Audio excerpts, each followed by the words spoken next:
Thank you, Mr. Chairman. Secretary Clinton, welcome back to the committee. Secretary Gates and Admiral, thank you very much for your service.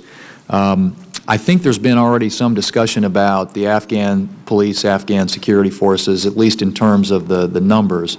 I'm interested in knowing how analogous the situation there is with the training and equipping of the Afghan security and police forces to Iraq, and just in terms of their capacity to take over battle space and how that fits in with the timeline that you have laid out. That what made the Iraq surge, I think, so effective, the counterinsurgency strategy there, was that the Iraqi security forces eventually were able to step up and provide security for the population. And do you see parallels there, and how quickly might we expect that capacity and capability to grow? I think, Senator, it's very much tied to the momentum piece, which is going against us right now, and that turning this momentum around in a positive way makes a lot of things possible, including improved retention, improved recruiting, and reduced attrition, and a much better ANSF. That's why the security piece and the momentum piece is so critical. There are many analogies, I think, that are comparable between both Iraq and Afghanistan.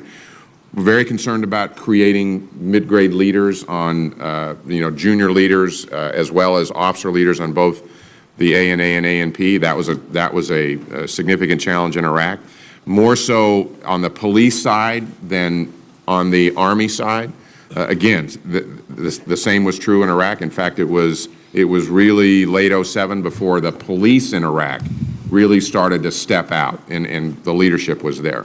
And I think we have to be careful with comparisons. This is a force that's certainly on the Army side. They've been in the fight. They've been in a fight a long time. They're good warriors.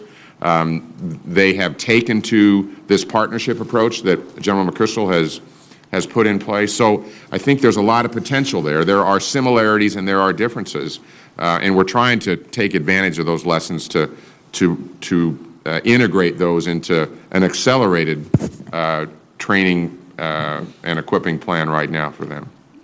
Let me ask, the President last night said that we will support efforts by the Afghan government to open the door to those Taliban who abandon violence. General Petraeus has previously indicated that we lacked the nuanced and sophisticated understanding of the Taliban to identify and distinguish between reconcilable and irreconcilable elements of the Taliban. And I guess my question is, how do we go about reliably identifying the reconcilable elements of the Taliban? Well, Senator, there are several efforts already underway to answer the questions that General Petraeus and others have posed. As you might know, General McChrystal has asked General Lamb, a retired British general who was instrumental in the work that was done in Iraq, to come to Afghanistan to advise him. The Afghans themselves, led by President Karzai, have a pretty good idea of who they think can, if persuaded, be reintegrated. But this is very much a case-by-case effort. And there are certain aspects of it that we are very insistent on. One, that they have to renounce any ties to al-Qaeda, and they have to renounce violence, and they have to be willing to reintegrate into Afghan society in a peaceful way. We know that some of the Taliban will not renounce al-Qaeda.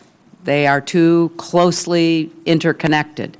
We know that others who call themselves Taliban want to have a continuing means of, acting in a military capacity, and we want them, to have to give up their commitment to violence and maybe join the Army if that's appropriate, join one of the community defense initiatives.